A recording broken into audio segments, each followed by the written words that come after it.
장동혁 지도부 거취 문제와는 별개로 국민의힘은 오늘 서울을 포함한 총 11개 지역의 선거 결과에 이의를 제기하는 선거 소청을 제기했습니다. 이 범위를 놓고도 어제 의총이 시끄러웠다고 합니다. 네, 이 장동혁 대표는 광역단체장 선거가 치러진 16개 지역 모두를 선거 소청하는 것이 좋겠다는 의견을 내놨지만요. 이 정점식 원내대표부터 이에 반대하며 제한적 선거 소청을 강조한 걸로 전해졌고요. 또 일부 의원들은 이 서울시장 선거 등 승리를 거둔 지역은 왜 선거 소청을 내느냐고 항의한 것으로 알려졌습니다. 경론이 이어진 끝에 국민의힘은 결국 서울과 경기, 인천, 울산, 부산, 광주, 전남, 충북 등 7개 지역에 더해서 광역단체장 후보들이 직접 선거 소청 의사를 밝힌 대전과 충남, 세종, 전북 4개 지역까지 총 11개 지역에 대한 선거 소청서를 접수를 했습니다. 국민의힘 내부가 장 대표의 거취를 놓고 시끄러운 상황에서 보수 재건의 투톱으로 부상한 오세훈 서울시장과 한동훈 의원의 행보도 관심인데요. 특히 장동혁 대표가 임명한 국민의힘 외신 대변인이 두 사람에 대해 공개 비난을 해 논란이 되고 있습니다. 문승준 기자, 어떤 내용이죠? 네, 일단 주현철 국민의힘 외신 대변인이 어제 올린 SNS 게시글이 논란이 되고 있는 겁니다. 혁신의 가면을 쓴 오세훈의 얄팍한 권력 공학이라는 제목으로 올라온 이 해당 글에서 이 주 대변인은 오 시장의 최근 행보가 무척 소란스럽다며 대권을 향한 치밀하고 탐욕스러운 당내 세력 구축이라는 앙상한 본심이 도사리고 있다고 비판했습니다. 주 대변인은 SNS를 통해 한동훈 의원도 겨냥했는데요. 이 한 의원은 훌륭한 개그맨이라며 비꼬는 글을 올렸고 앞서서는 한동훈 타도가 보수 재건이다.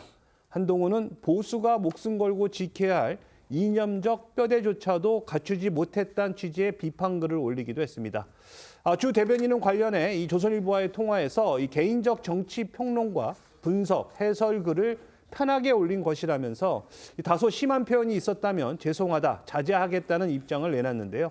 당 외신 대변이라는 직책을 가진 인사가 장 대표와 정치적 견해가 다르다는 이유로 야권 인사들에게 강경한 발언을 하는 건 문제가 있다는 지적도 나오고 있습니다.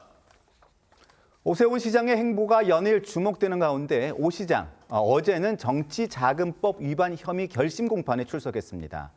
특검은 오 시장에게 징역 1년 6개월을 구형했는데 오 시장 강하게 반발했죠. 그렇습니다. 오세훈 시장은 과거 정치 브로커 명태균 씨로부터 여론조사를 제공받고 그 비용을 후원자에게 대납하게 했다는 혐의를 받고 있죠. 오 시장은 이 여론조사비 대납 혐의에 대해서는 전면 부인하고 있지만 특검은 오 시장에게 징역 1년 6개월과 추징금 3,300만 원을 선고해달라고 구형했습니다. 오 시장은 어제 최후 진술에서 민주당을 위한 특검법을 바탕으로 정치에 의해서 도구화된 검사들이 기소한 사건이다. 이렇게 목소리를 높였고요. 그러면서 이재명 정권 재창출의 가장 큰 골칫거리인 오세훈을 어떻게든 파멸시키고 싶었을 텐데 특검이 기다렸다는 듯이 지방선거에 맞춰 기소를 했다며 특검 측을 향해 검사님들 떳떳하십니까? 라고 되묻기도 했습니다. 오 시장은 이 법원 출석 자리에서도 법 왜곡죄 적용까지 언급을 하며 반발했는데 직접 들어보시겠습니다. 선거에 영향을 미칠 수 있는 시점을 선택해서 기소를 한 만큼 아마 오늘 이 구형도 선고용 기소에 이어서 이 재판의 악용을 전제로 한 구형이 될 것입니다. 그 점에 대해서 일희일비하지 않고 대응하지 않겠습니다. 재판 결과가 나오는 것을 보고 법 왜곡죄 적용을 검토할 생각입니다. 네, 이렇게 오세훈 시장의 구형량에 정치권도 들썩이고 있는데요. 만약 재판부 선고에서 벌금 100만 원 이상형을 확정받게 되면서 이 시장직이 상실되는 만큼 민주당에선 법원이 오 시장 혐의에 대해 단호한 심판을 내려야 한다고 촉구했습니다. 반면 이준석 개혁신당 대표는 오 시장의 재판 결과는 무죄를 예상한다며 특검을 강하게 비판했는데요. 떠도는 풍문으로 기소를 한 특검이 구형 역시 관성적으로 했을 것이라며 특검을 정쟁의 도구가 아닌 진실의 도구로 되돌려야 한다고 주장했습니다. 자, 어제 열린 오세훈 서울시장에 대한 정치자금법 위반 혐의 결심 공판에서 특검이 1년 6개월을 구형했습니다. 특검 구형량 어떻게 평가하는지 일단 궁금하고요.